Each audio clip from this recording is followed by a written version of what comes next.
I will never forget the way he spoke. It wasn't screaming, it wasn't crying, it wasn't in a fit of rage. It was too calm, too cold. My son looked at me as if I were an old piece of furniture taking up space and said, without trembling his voice, "Take your things and go." At that moment, something inside me broke in a silent, almost polite way, as if even my pain had to ask for permission. I stood still for a few seconds, waiting for him to complete the sentence, to say it was a joke, to explain. Nothing came. The house was strangely organized, too clean, as if it had already been prepared for my absence. It was then that I understood. That was not an impulse. It was a plan. And I was the final obstacle to be removed. I asked why. I didn't beg. I didn't scream. I just asked. He sighed, impatiently, as if dealing with someone difficult, and replied that it was the best for everyone. Everyone but me. The word mother did not leave his mouth once, nor my name. I became a logistical problem, something to be solved quickly. I went up to the room with weak legs. Each step felt heavier than the last. I opened the closet and realized that several things were no longer there. Documents, old boxes, even some photos were gone. My heart raced, but my mind was still trying to convince me that it meant nothing. I was wrong. I was always wrong, according to them. I put clothes in a small suitcase because, at that moment, I couldn't imagine enough future to justify taking more. My hands trembled, not from fear, but from a deep, warm humiliation that rose from my stomach to my face. I was in my late 60s, and I was being dismissed as someone who gets in the way. When I got off, he was already at the door, holding the keys. He didn't help me with the suitcase. He didn't ask where I was going. He just opened the door. The afternoon sun came strong into the room, illuminating everything I was leaving behind. I passed him without touching his arm. I was afraid of falling apart if I did. Outside, the silence was deafening. Neighbors passed by. Cars followed their routines. The world remained exactly the same while mine had just been uprooted. He closed the door behind me. There was no farewell, only the dry click of the lock. I walked a few meters without knowing where to go. Every house on that street held memories of mine.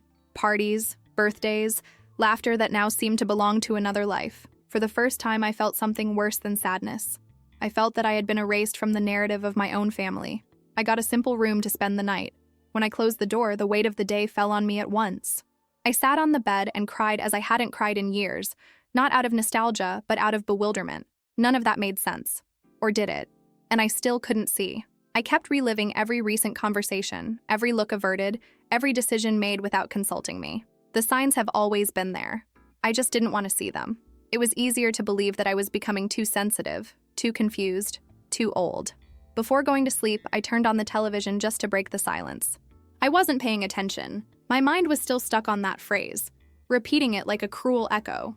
Take your things and go. He wasn't just sending me away. He was protecting himself from something. That night, unknowingly, I slept like someone who has not yet understood that he is in the center of a storm about to explode. I thought I had lost a child. I didn't imagine that, the next morning, I would also lose all the certainties I had all my life. The fact that you are here, listening to this story so far, already shows that you understand when something is deeper than it seems.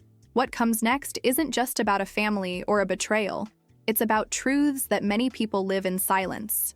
If you believe that stories like this deserve to continue being told, subscribe to the channel. That's what keeps this space alive.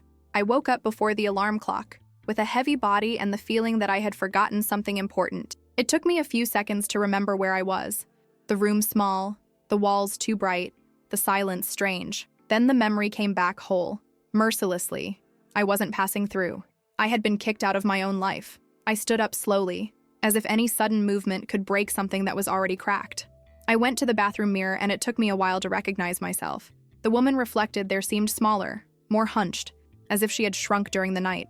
I thought about how many times I heard in recent years that I was too sensitive, too confused, interpreting everything wrong. As I brushed my teeth, I noticed how my opinion had gradually been withdrawn from family conversations.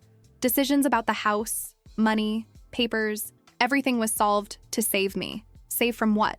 To think? To exist? Gradually, I had been transformed into a decorative presence, someone who should smile, agree, and not ask questions. I sat up in bed with a cup of thin coffee and realized that no one would care if I had spent the night well. That hurt more than the expulsion itself. The exclusion did not begin that day.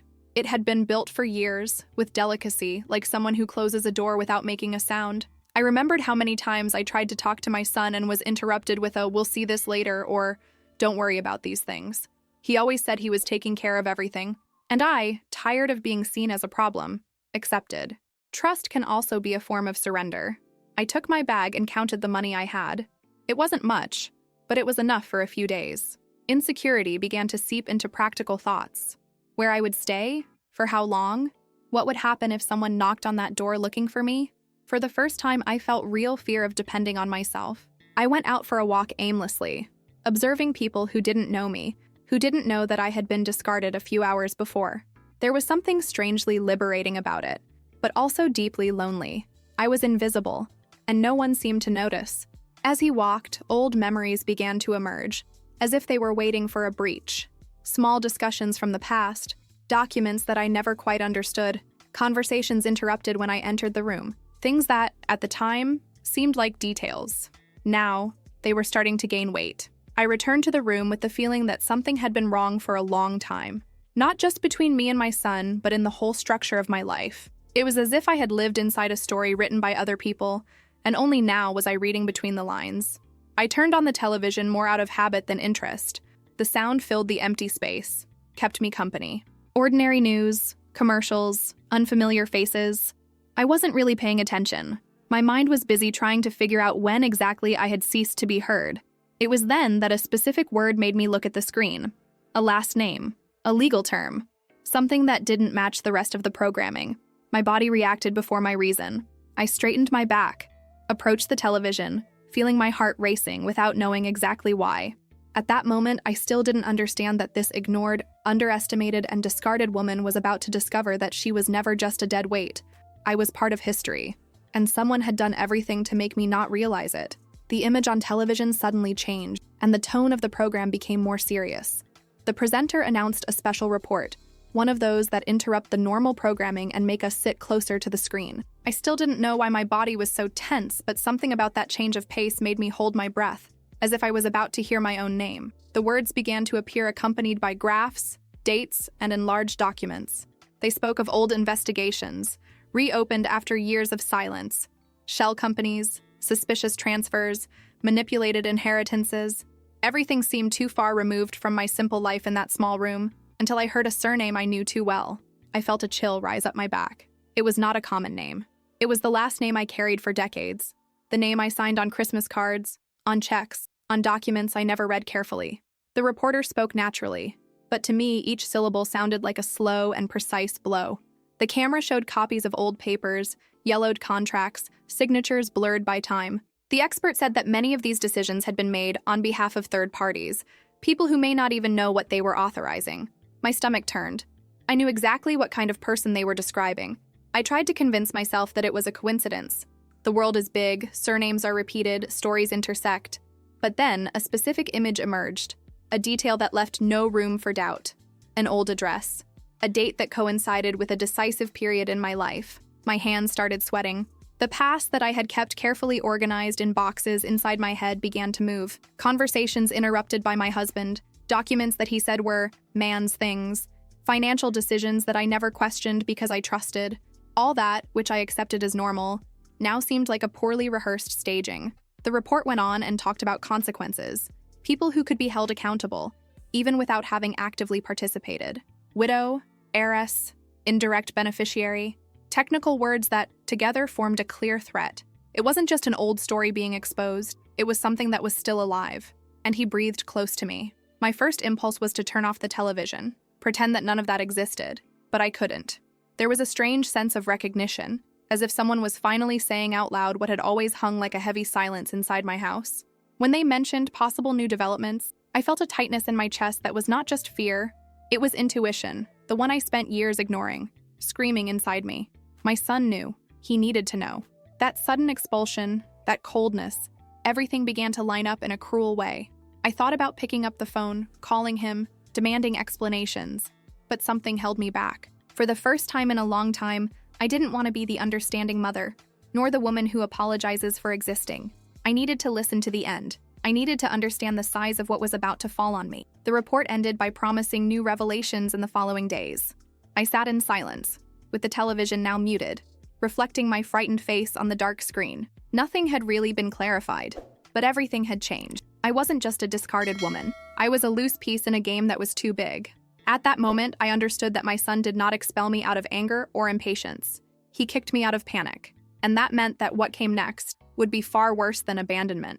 I was officially inside the story that someone had tried to hide from me for years. I spent the rest of that day with the feeling of walking inside a bad dream, where everything seems familiar, but nothing responds when you call. The images of the report came back in flashes, mixed with old memories that I always treated as unimportant details. Now, each of them seemed to ask for attention, like forgotten pieces of a puzzle that finally made sense. I remembered my husband sitting at the kitchen table years ago, asking me to sign some papers just for formality. He smiled, said that it was a tax thing, a future inheritance, a protection for the family. I trusted it. Not because she was naive, but because loving someone for decades creates a kind of comfortable blindness. We learn not to ask too much. I began to mentally revisit episodes that had always bothered me, but that I pushed to the bottom of consciousness. Phone calls interrupted when I entered the room. Business meetings that were never explained. Sudden mood swings when I touched on certain subjects.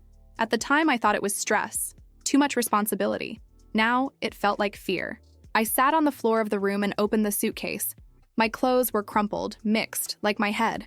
At the bottom, I found a thin paste that I had taken almost on impulse. Inside it, some old documents that I never had the courage to throw away. Papers that I didn't fully understand, but that now burned in my hands. I read each line slowly, with difficulty. Names of companies I had seen on television that morning, dates that coincided with important moments in my life, the birth of my son, a move to another city, a surgery that left me vulnerable for weeks. Nothing seemed random, everything seemed planned. It was there that the pain changed shape. It is no longer just the pain of recent rejection and has become something deeper, older. The pain of realizing that my entire life may have been built on decisions in which I never really participated. I hadn't just been fooled now, I had been managed. I thought of my little son, holding my hand tightly to cross the street. At what point did he stop seeing me as a mother and start seeing me as a risk? Did he always know more than I did? Or was I taught, little by little, to keep myself distant, confused, out of important conversations?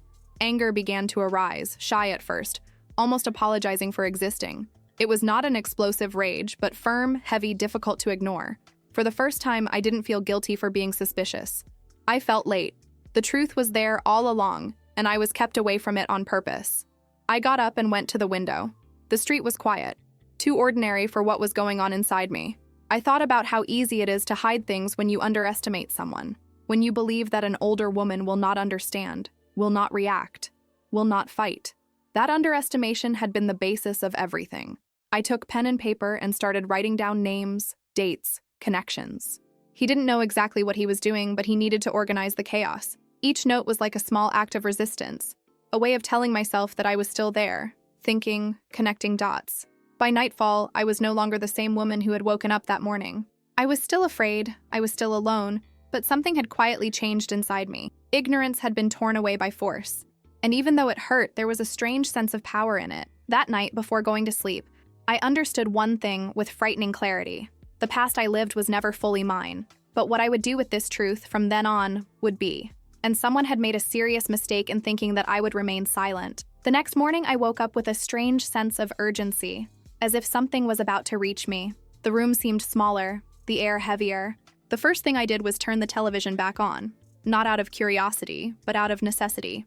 I needed to know if this had been just an isolated report, or the beginning of something bigger. It didn't take long for them to confirm my feeling. Other channels commented on the same case, now with new details. Experts discussed legal responsibilities, mentioned people who could be called to testify even without direct participation. When I heard the word beneficiary, I felt my whole body stiffen. They were talking about me, even without mentioning my name out loud. I took the documents I had separated the night before and spread them out on the bed. For the first time, I tried to read them not as a wife or mother, but as someone who needed to protect herself. There were clauses that I never understood, signatures made in moments of fragility, authorizations that were too broad. That was no carelessness. It was a trap. The penny dropped for good when I realized that legally, I could lose almost everything. Not just goods or money, but my freedom, my reputation, my security. It was enough for someone to decide to wear me as a sacrificial piece. And suddenly, my son's expulsion took on a new, even crueler meaning. He had pushed me away so that the fall wouldn't hit him. I felt fear in a way I had never felt before. Not the abstract fear of loneliness or old age, but a concrete, physical fear. Fear of a knock on the door, fear of a phone ringing, fear of being held responsible for a story that I was never allowed to know. I began to think about all that I could lose if I stood still. The house, the few savings, the little respect I still had left. I realized that silence, which had always been my way of avoiding conflict, was now a mortal risk. Silence would not protect me. On the contrary, it would make me the perfect target. I paced the room from one side to the other, trying to organize my thoughts. For the first time in a long time, I didn't think about what my family would expect from me. I thought about what I needed to do to survive. That internal change was subtle, but decisive. Something in me began to harden. I picked up the phone and scrolled through the contact list without knowing exactly who to call. Old friends, distant relatives, names I hadn't seen in years. None seemed safe. None seemed prepared to listen to what I had to say. Loneliness now had a different taste. It was not abandonment. It was strategic isolation imposed on me. I sat down again and took a deep breath, trying to calm my racing heart. I needed to understand the game before moving any pieces. I needed to observe, listen, learn. For decades, I was treated as someone who was unable to understand these things. Perhaps this was their biggest mistake. When the day began to darken, I no longer cried. The sadness was still there, but it had been pushed to a corner of the soul. In her place, a sharp, almost cold attention grew. I was being threatened, yes, but I was also waking up. At that moment, I made a silent promise to myself. I wasn't going to disappear as they expected. If my name had become a risk, then I would learn to turn it into protection. And like it or not, I was still alive within that story. It took me a while to accept the conclusion that was forming in my head, but it imposed itself with a cruel clarity. My son already knew. It was not possible that he did not know. The way he kicked me out, the haste, the total absence of emotion, that hadn't been an impulse. It had been a preventive measure. He didn't push me away out of anger. He pushed me away by strategy. I began to mentally reconstruct the last few months with this new filter. The interrupted conversations, the cell phone always turned down when I entered the room, the vague answers about work and sudden trips. I remembered how he avoided any subject related to his father's past, looking away whenever I insisted. I called it discomfort. Now I saw it as a calculation. The pain I felt was not immediate. It came in waves, each bringing a different kind of betrayal. First, the betrayal of the son who discarded me. Then, that of the man I raised, who used me as a shield for years. And finally, the hardest betrayal to swallow. That of realizing that trusting had made me too convenient. I picked up the phone several times throughout the day and put it down before dialing. What would I say? What did I know? What had I seen? That I was afraid? None of these options seemed safe. He was always good at turning conversations around, at making me feel exaggerated, dramatic, confused. I couldn't give him that advantage now. It was then that I understood something essential. As long as I tried to speak as a mother, I would lose. He had stopped seeing me like that a long time ago. For him, I was a legal risk, a weak link, an unpredictable variable. And variables need to be eliminated. That realization hurt more than any harsh words. Because it wasn't just about what he did, but about how he saw me. I was not someone to be protected. I was someone to be isolated. And that explained everything. The contempt, the silence, the rush to get me out of the way. I sat down again with the papers scattered and began to connect dots between what I saw on television and his behavior. Dates coincided.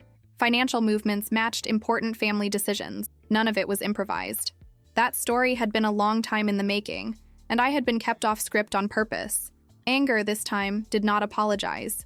She came clean, direct, guilt-free. It was not a rage of blind revenge, but of lucidity. The anger of those who realize that they have been manipulated with care, as if they were unable to react. That gave me a strange, almost dangerous energy. For the first time, I considered that perhaps I was not just a collateral victim. Maybe I was the piece they least expected to move, and that, in that game, could be the only real advantage I had. I looked at the phone again, and this time I didn't think about calling him. I thought about who could know more than I could. Someone who had access to that information, someone who didn't see me as the inconvenient mother or the confused widow. I needed outside eyes, and he needed them soon. When night fell, I felt something I hadn't felt in years: focus. The fear was still there, but it had been pushed back. My son had already made his choice. Now, for the first time, I was about to make my own, not as a mother, but as a woman trying to survive. In that heavy silence of the room, I finally accepted the hardest truth of all. He didn't just know. He counted on the fact that I wouldn't do anything. And that's exactly where he was wrong. It didn't take long for the outside world to start reacting. The next morning, my phone rang before I even finished breakfast. An unknown number. I answered with a racing heart and heard an overly polite voice introducing itself as a journalist. He said my full name, with that formality that turns people into an agenda. He asked if I would like to comment on the recent revelations. I hung up without answering. Minutes later, another call, then another. Messages began to arrive, some confusing, others invasive. People who hadn't spoken to me in years suddenly wanted to know if I was okay, if I had something to declare. My name was no longer just a silent risk. He had become a visible target. I turned on the television and saw my face in an old, blurred photo taken from some public archive. They didn't call me a criminal, but they didn't call me a victim either. I was presented as a secondary figure, possible beneficiary, family link. That hurt more than a direct accusation. It was the same logic as in my house, now on a national scale, to reduce myself, to put me on the sidelines, to make me convenient. I felt the fear tighten again, stronger. If the narrative was built without me, I would be crushed by it. The truth didn't matter. It mattered who spoke louder, and I was always the one who spoke softly, the one who gave in, the one who accepted. I looked out the window and noticed a car parked across the street for too long. Maybe it was a coincidence. Maybe not. My body reacted as if it wasn't. I closed the curtains and felt ridiculous for a second, until I remembered that I wasn't exaggerating anymore. I was at real risk. Paranoia began to mix with lucidity. I needed to assume that that game had entered a new phase. It was no longer just about understanding the past, but about surviving the present. My every move, every silence, could be interpreted against me. I sat on the bed and took a deep breath, trying not to let the panic take over. I thought about how I was always taught to be discreet, polite, not to cause problems. Now, all these virtues were being used against me. My discretion had become invisible. My education, submission. I picked up the papers again and put them away carefully as if they were something alive. They were dangerous, but they were also my only defense. I still didn't know exactly how to use them, but I was sure of one thing: I couldn't lose them. The phone vibrated again. This time he was neither a journalist nor curious. It was a short, direct message from someone I didn't recognize by name, but who seemed to know exactly who I was. He only said that he needed to talk to me, that I wasn't who everyone thought, that I was being used. My first impulse was to delete the message. Pure fear. But something in that sentence made me stop. For the first time since it all began, someone did not speak to me as a mother, nor as a suspect, nor as a nuisance. He spoke to me as a key player. I put the phone away without answering, but the seed was planted. The attack had begun, and I could no longer pretend that I was not part of the war.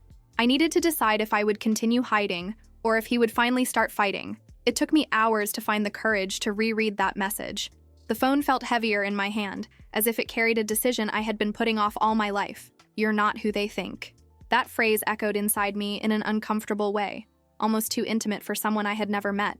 I answered cautiously, few words, nothing that exposed me. I asked who it was and how I had gotten my contact. The answer came too quickly to be improvised. The person said that he worked analyzing documents related to the investigation, and that my name appeared repeatedly, always in strange peripheral positions, as if someone had made a point of keeping me out of the center while using my signature as an anchor. We scheduled to talk in a neutral, public place during the day. I told myself this as if it were a rational rule, but the truth is that I needed to feel safe, or at least less vulnerable than I had been feeling since I was thrown out of my own home. On the way to the agreed place, my hands sweated inside the bag. I watched each person around me with exaggerated suspicion, as if any look could hide a threat. At the same time, there was a growing curiosity, almost forbidden. For the first time, someone seemed willing to explain things to me instead of hiding them. He arrived on time. He didn't have the appearance of someone powerful or intimidating. It was too common, which reassured me and made me alert at the same time. He spoke to me looking into the eyes, without haste, without that condescension that I had learned to recognize so well. This, in itself, was already a novelty. He said that as he looked through the old files, he noticed a pattern. Decisions made at times when I was sick, emotionally shaken, or absent. Signatures placed as if they were protection, but which actually worked as a shield for other people. He said in no uncertain terms that I had been used. Hearing that from someone outside was like getting a cold shock. Part of me wanted to deny it, to say that he was exaggerating. But another part, quieter and older, felt a strange relief. It wasn't crazy. It wasn't oversensitivity. It was real. He explained that if I wanted to, I could help organize the documents, understand the real risks, and most importantly, not be overwhelmed by the narrative that was forming. He said that I had choices, but that time was not on my side. That didn't sound like a threat. It sounded like a warning. I was silent for a few seconds, feeling the weight of that possibility. Accepting help meant getting into the game once and for all. It meant to stop pretending that everything was going to resolve itself. It meant perhaps facing my own son on terrain where I had never trodden. I agreed, not with enthusiasm, but with firmness. For the first time since it all began, I felt like I wasn't completely alone. Not because someone came to save me, but because someone was willing to treat me as someone capable of understanding and deciding. When we said goodbye, I noticed something that scared me and strengthened me at the same time. I was no longer just reacting. I was starting to act. And this woman everyone underestimated was finally learning to play a game she never asked to play, but now needed to win. Over the next few days, my routine changed in an almost unrecognizable way. I started waking up early, not out of anxiety, but out of necessity. There was a lot to learn and little time to make mistakes. Each morning began with scattered documents, new notes, and questions I had never dared to ask before. I was tired, but strangely awake. My ally explained to me concepts that always seemed made to exclude me. She spoke slowly, without haste, as if she understood that I didn't need to be spared, just respected. For the first time, someone translated that opaque world into a language I could master, and I dominated, faster than they would have imagined. I found that many decisions had been structured so that I seemed passive but essential. My name appeared as a guarantee, as a reliable face, as proof of normality. They needed me invisible, not non-existent. This realization changed everything. Invisibility could be reversed. Non-existence? No. I started to review each old signature, each clause, each date, not to blame me, but to understand. And the more I understood, the more the guilt shifted to where it had always belonged. I hadn't been careless. It had been kept in the dark on purpose. Fear still appeared, especially at night when the silence became heavier, but he no longer paralyzed me. Now, fear served as a warning, not a prison. I wrote everything down, kept copies, organized tests like someone who finally recognizes his own strategic value. There were times when I almost gave up. I thought it was too late, that no one would take seriously a woman my age deciding to react now.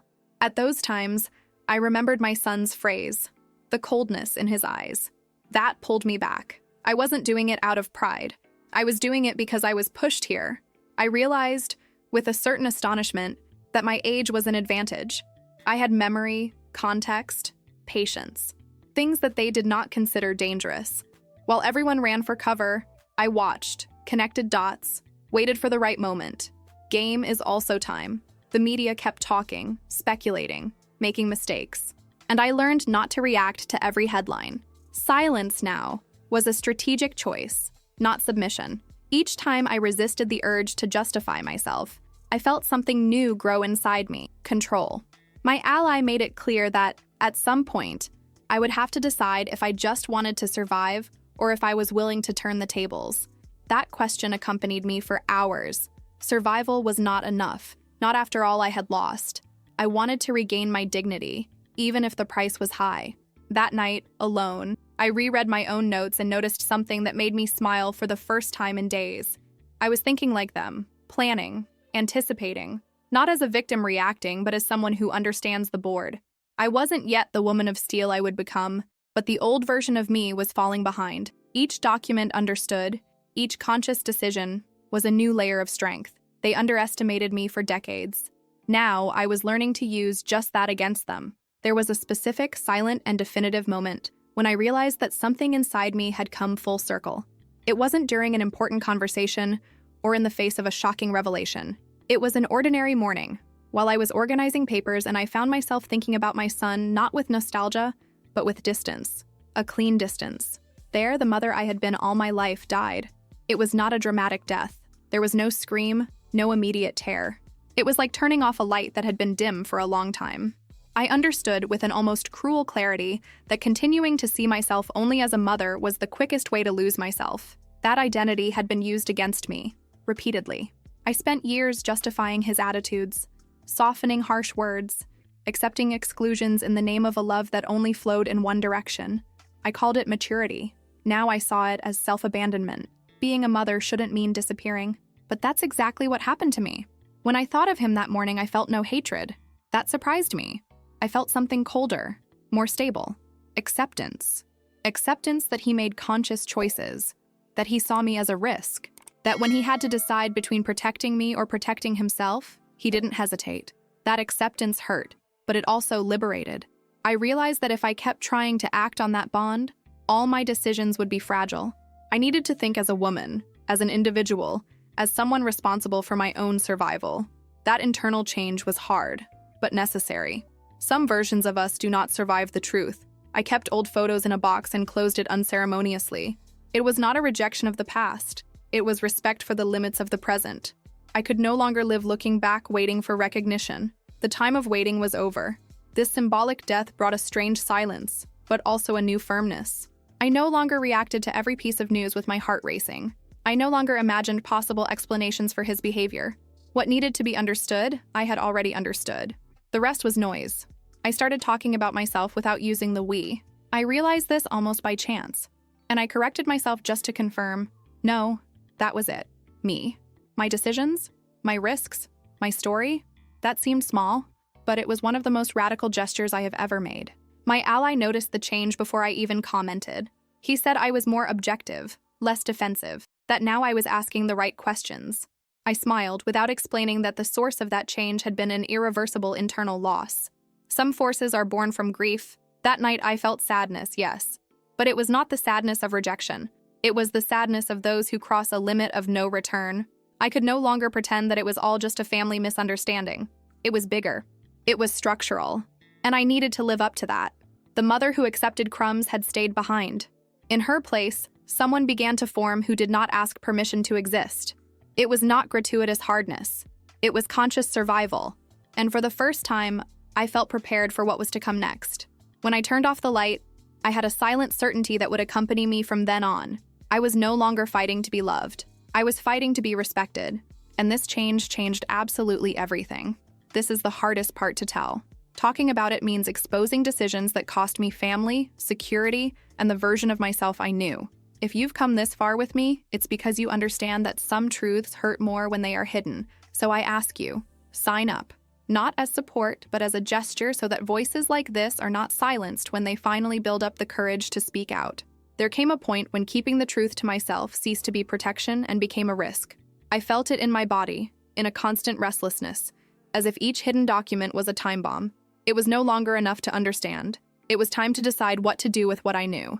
And there was no turning back from this decision. My ally was direct when I said I was ready. There was no celebration, no dramatization. He just nodded, as if he had already expected it. He said that, from that moment on, everything would change, that I would stop being just someone trying to save myself and start to interfere directly in the course of things. I understood the weight of this even before he finished the sentence. We started to separate the documents that really mattered. Not the most scandalous, but the clearest. Those that showed intention, pattern, repetition. Papers that did not shout but spoke firmly. I learned that, in this game, the most dangerous truth is not the one that shocks. It is the one that proves. As we organized everything, I thought about how many times I was called confused, exaggerated, emotional. Now every note of mine made sense. Every memory I had kept without knowing why fit perfectly. My memory, previously treated as a failure, turned out to be accurate.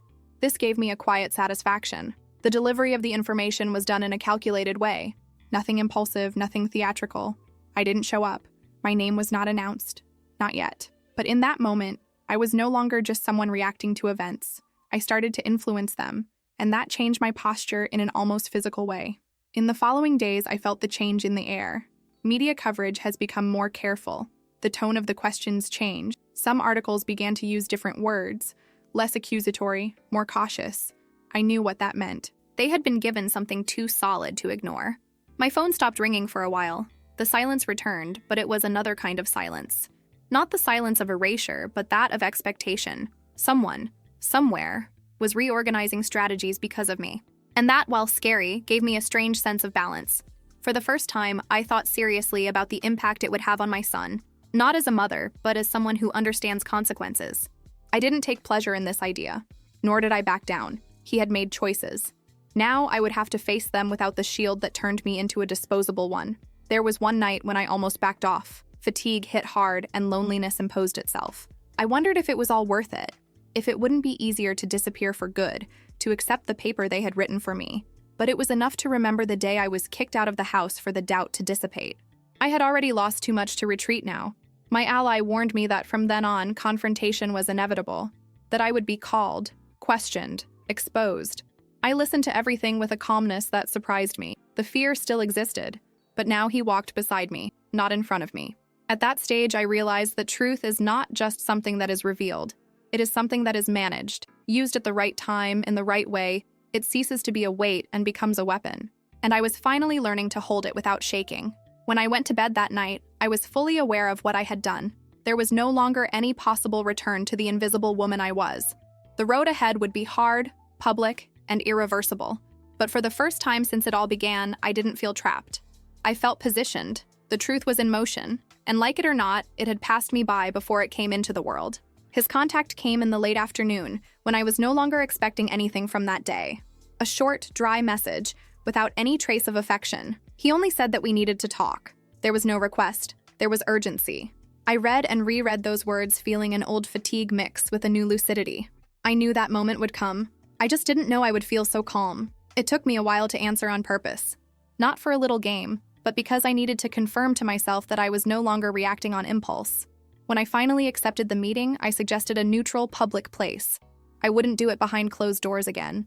I wouldn't give him the comfort of intimacy that he used to erase me. I arrived early and sat facing the entrance.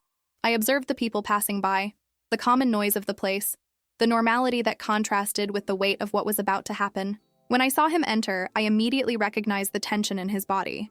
It was the first time I had seen him without total control of the situation. He sat down and tried to start with formalities, as if we were two adults dealing with an administrative problem. That almost made me smile. There was no more room for this theater. I was no longer the woman who accepted the tone he chose. I waited for him to finish and stared at him in silence. It was in this silence that he lost himself. He started talking too much, explaining things I hadn't asked. He used words like misunderstanding, protection, need. At no time did he talk about me as a person. He spoke of risk, of image, of consequences. There, any remnant of doubt that still existed in me died for good. When I finally spoke, my voice came out firm, strangely quiet. He said he knew. Not everything, but enough. He said that I was no longer ignorant, nor convenient. I said that he had made a serious mistake in thinking that I would remain invisible. I saw his face change. Not anger, of fear. He tried to argue, then he tried to minimize, then he tried to blame the past, his father, the system. At no time did he take responsibility. That confirmed everything. There was no regret. There was only concern for his own future. I listened to the end without interrupting, as if watching someone dig their own hole. When I said that the authorities already had part of what I knew, the silence fell heavily between us. For the first time, he had no ready answer. His eyes sought me not as a son, but as someone evaluating an unexpected adversary. That role reversal was definitive. He asked what I wanted. The question rang hollow, late. I replied that I wanted only one thing, not to be used anymore. Not for him, not for anyone else. I didn't apologize, nor reconciliation, nor promises. I asked for distance. It's true, even if it hurt.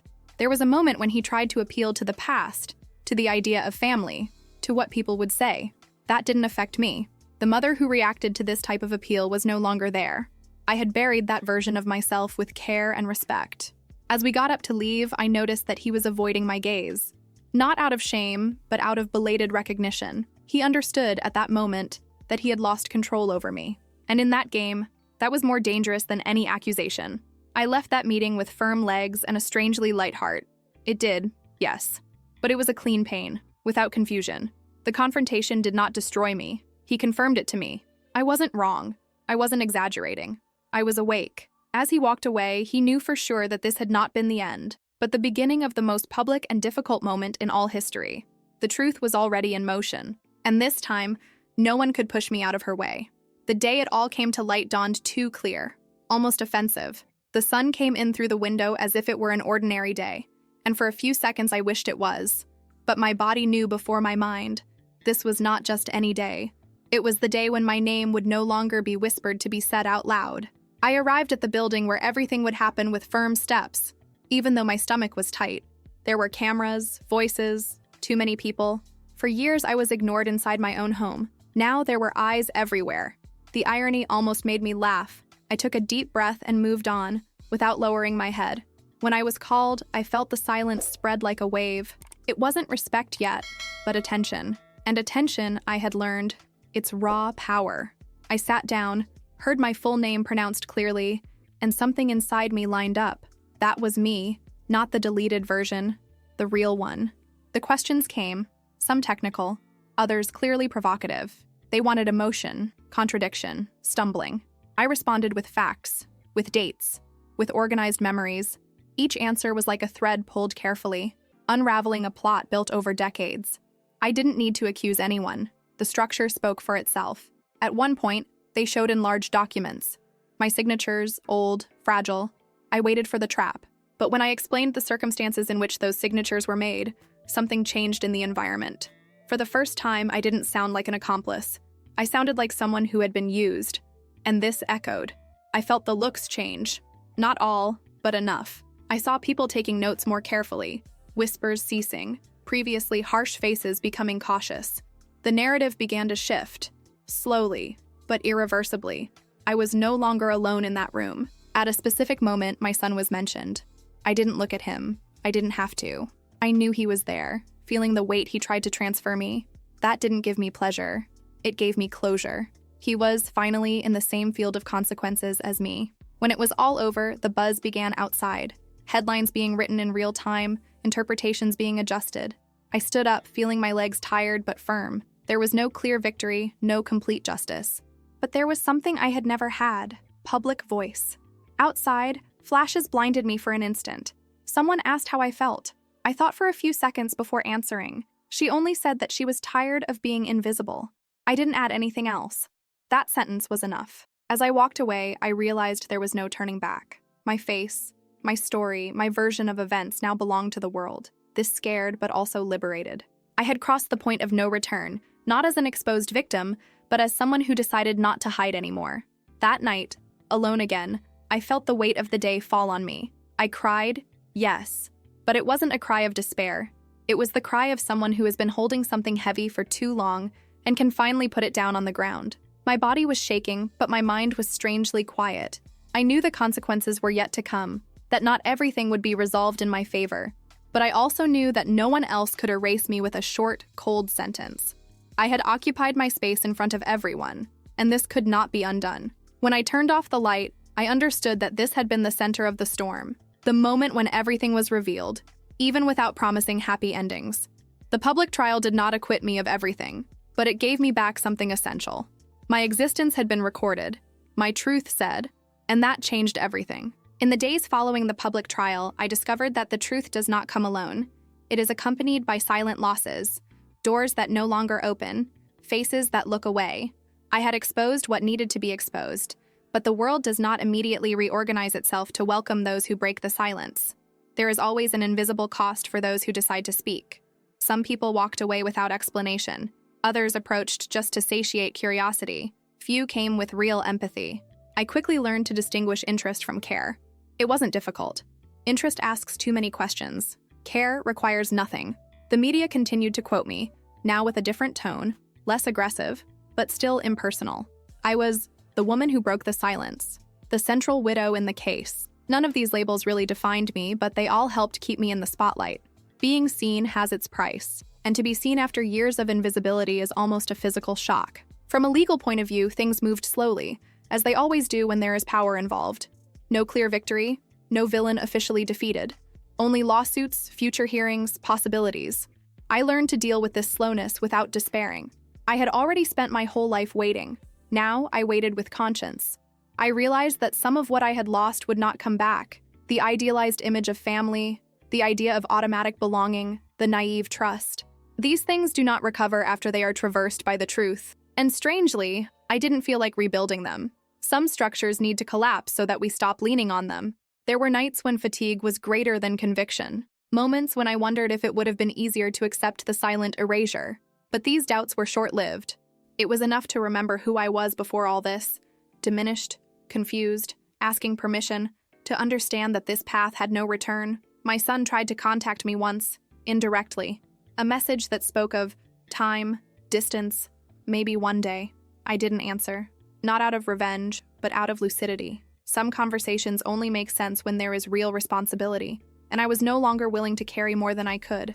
I started to think about the future in a practical way, where I wanted to live, how I wanted to live. It was not a grandiose future, nor a romantic one. It was simple, solid, possible. For the first time, these decisions came from me, not from the need to please or keep up appearances. I noticed small but significant changes in my behavior, my posture when entering a place, the way he held his gaze, the absence of that hurry to explain myself. I no longer needed to justify my existence. This, in itself, was a profound form of victory. Some people started to treat me with new, almost cautious respect. Others with barely disguised discomfort. I accepted both without being shaken. The respect I sought no longer came from outside. It had been built from the inside, layer by layer, throughout that process. I understood that the price of truth is not only what is lost, but what can never be pretended again. I could no longer go back to being the woman who shrinks to fit. And while this required constant strength, it also saved me a lifetime of self-deception. When I thought about everything I had been through, I realized that there was no classic happy ending there. There was no perfect reconciliation, no complete justice, no lasting applause. But there was something rarer and more valuable: coherence. My life, for the first time, made sense to me. And in that fragile balance between losses and gains, I accepted the price I paid. Not because it was easy, but because it was honest. The truth is expensive, yes, but the lie charges your whole life. And that bill, I finally refused to continue paying. When it was all over, or at least when he stopped screaming, I realized that the silence that remained was different from all the others I had ever known. It was not the silence of exclusion, nor that of anxious waiting. It was a firm, stable, almost comfortable silence. For the first time in a long time, I didn't have to react to anything. I changed places a few weeks later, not by escape, but by choice. A smaller, simpler space, where each object had a reason to be there. There was no excess, no imposed memories. Everything about that new beginning was functional and honest, as I had learned to be. Rebuilding did not mean erasing the past, but stopping living within it. There were days when loneliness tightened. Not the dramatic loneliness, but the one that appears when there is no more external noise to distract. At those times, I would sit with myself and notice something unexpected. I kept myself company, not as a mother, not as a wife, not as anyone's piece, just as a whole woman. My name still appeared from time to time in minor news, late analyses, expert comments. I read some, ignored others. I no longer felt the need to control the narrative. What needed to be said had been said. The rest belonged to the world, not to me. As for my son, the distance was maintained. There was no great reconciliation, no theatrical rupture, just a cold, real space, delimited by choices that could not be undone. Sometimes I think of him without pain, other times with a light twinge. I accepted that this would be the possible format. Not all love survives the truth. I learned that strength is not noise, nor is it constant hardening. Strength is not bending when no one is looking. It is to maintain difficult decisions even when the emotional cost is high. It is not negotiating one's own dignity to maintain ties that have already been broken inside. Some people started to look for me as an example, as a symbol. I never knew how to deal with it well. I don't see myself as a heroine. I did what I did because there was no other way out that wouldn't destroy me completely. If it inspires someone, great. But the transformation I experienced was not for the audience. It was for survival. Today, when I look in the mirror, I don't see a happy woman in the naive sense of the word. I see someone whole, someone who knows exactly what he lost, and especially what he didn't. My lucidity, my voice, my ability to decide for myself. Nobody else takes that. I haven't gone back to who I was before, and I don't miss that version. That woman needed to be small to fit into fragile structures.